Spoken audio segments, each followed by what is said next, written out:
Hello and welcome to the world of stories. I'm sure you're here for a bedtime story to help you drift into sleep.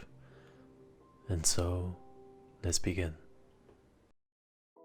Long ago in Russia, in the days when witches lurked in the forests, and dragons flew over the plains, and demons hid in the mountains, there lived a lord called Tsar Andronovich, who owned a magnificent garden. At the center of the garden lay a beautiful orchard, and in the middle of the orchard lay Tsar Andronovich's favorite tree, a tree which grew precious golden apples. Tsar Andronovich had given strict orders that no one was allowed to touch the golden apples tree except for himself. But one night, an amazing Firebird with wings of flame and eyes of crystal came blazing into the orchard and stole some of the precious fruit. "I must have this amazing Firebird alive," Tsar Andronovich marveled. "This creature seems even more splendid than the golden apples she has been stealing." Half an hour later, the Tsar's 3 sons were galloping out of the gates in search of the Firebird. The eldest and middle son, Dmitri and Vasily, thundered off together. They had teamed up to find the Firebird and agreed to split their father's fortune between them. The youngest son, Ivan, was left to go off sadly on his own.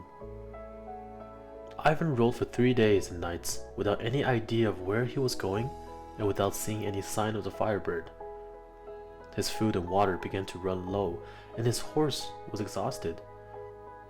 Just as Ivan was thinking things couldn't get any worse, he heard a blood-curdling howl behind him, and out of the dark forest ran a huge gray wolf. Ivan's horse shot away from under him, throwing him into the dirt, but he didn't escape very far. The grey wolf sprang onto it and gobbled it up. "Eat me quickly and have done with it," Ivan cried at the pounding beast. "I'm not going to eat you," grinned the wolf. "I have to repay you for eating your very tasty horse. Now, I can't help noticing that you look worn out." "Ride on me," the grey wolf. "I will take you where you want to go." Ivan was too tired and lonely to argue. He climbed onto the grey wolf's back and explained all about his quest to find the Firebird. He had hardly finished speaking when the grey wolf leapt away like an arrow. It seemed like only a few seconds before they came to a halt before a stone wall.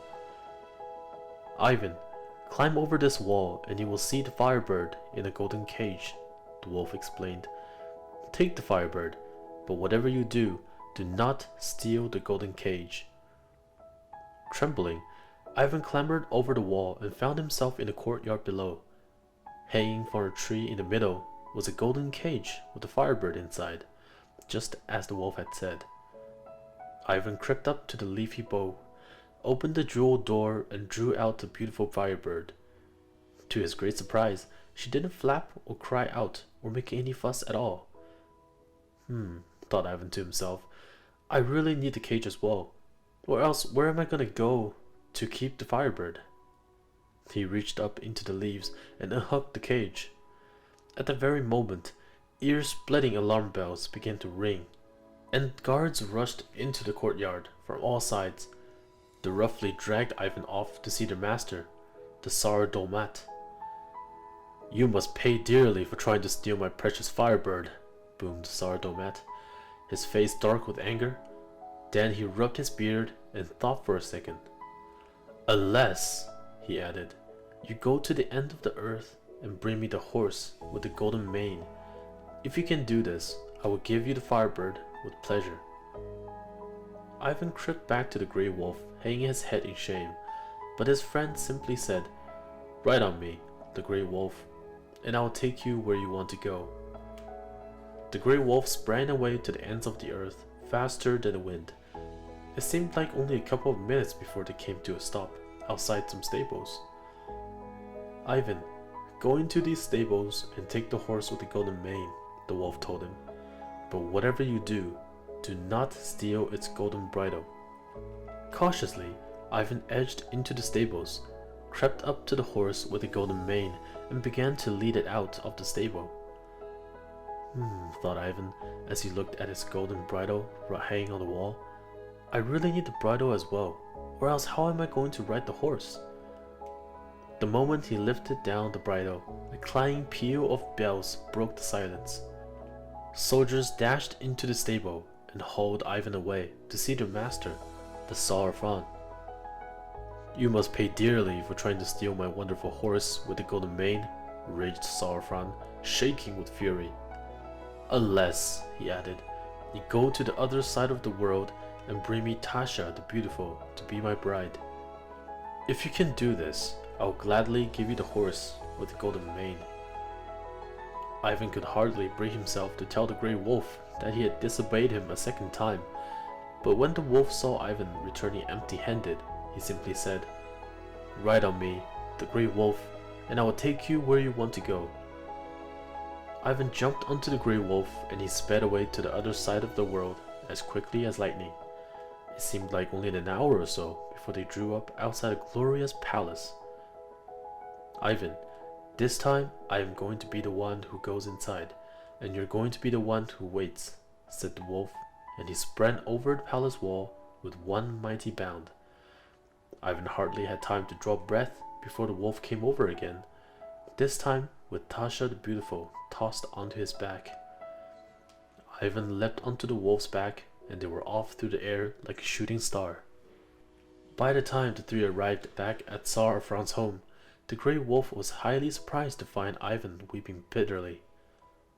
"Why are you crying?" the Grey Wolf asked. "If we give Tasha the Beautiful to Tsar of France, you will get the horse with the golden mane.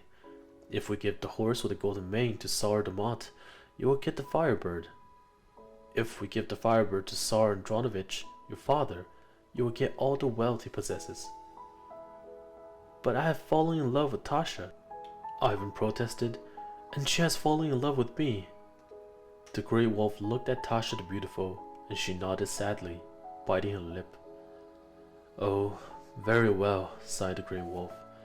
"I will return myself into the form of Tasha the Beautiful. You can present me to Tsar of France in her place, and he will give you the horse with the golden mane. When you are safely 2 mountains away, think of me, the Grey Wolf, and I will be back at your side." And so it all happened.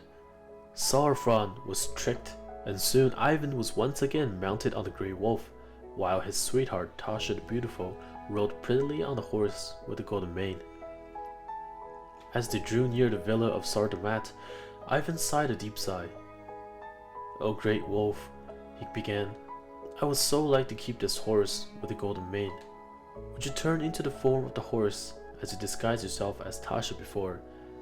Then I could take you to Tsar de Mott and win the Firebird.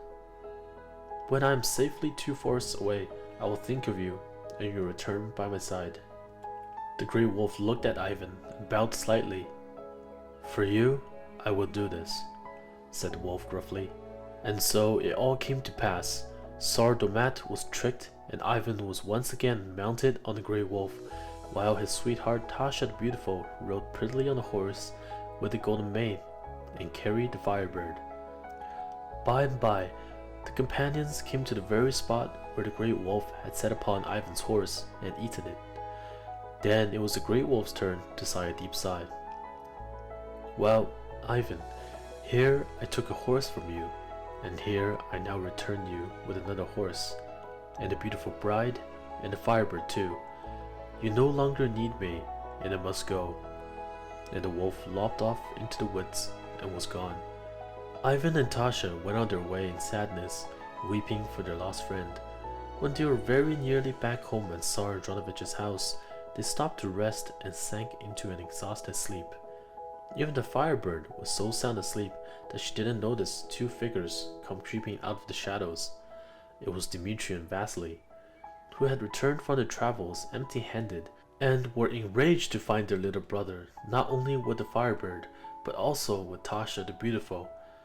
In their bitterness, the brothers drew their swords and stabbed Ivan where he lay dreaming. Then they swept up Tasha the Beautiful and the Firebird and were off to their father's mansion to pretend that the treasures were theirs. "Breathe a word of this, and we will kill you," they hissed into Tasha's ear, and Tasha shook with sorrow and fear. Ivan's body lay lifeless and cold as snow started to cover him like a thick blanket. A few bold birds and woodland creatures began to creep closer to find out what type of thing would lie so silent and still in the freezing weather. And among them came a great wolf with yellow eyes and drooling jaws. He stalked right up to Ivan's body and sniffed all around. Then he sat in the snow, threw his head back, and howled a spine-chilling howl.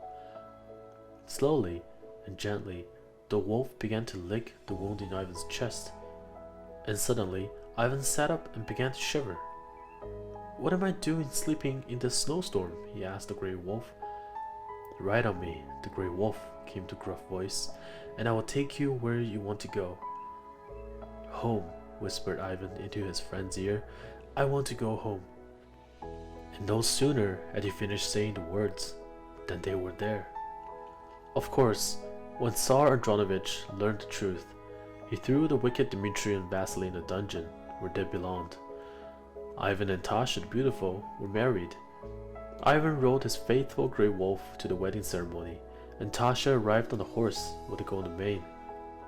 As for Tsar Andronovich, well, he got his precious Firebird after all, and he loved her so much he even let her eat the golden apples from his favorite tree whenever she wanted.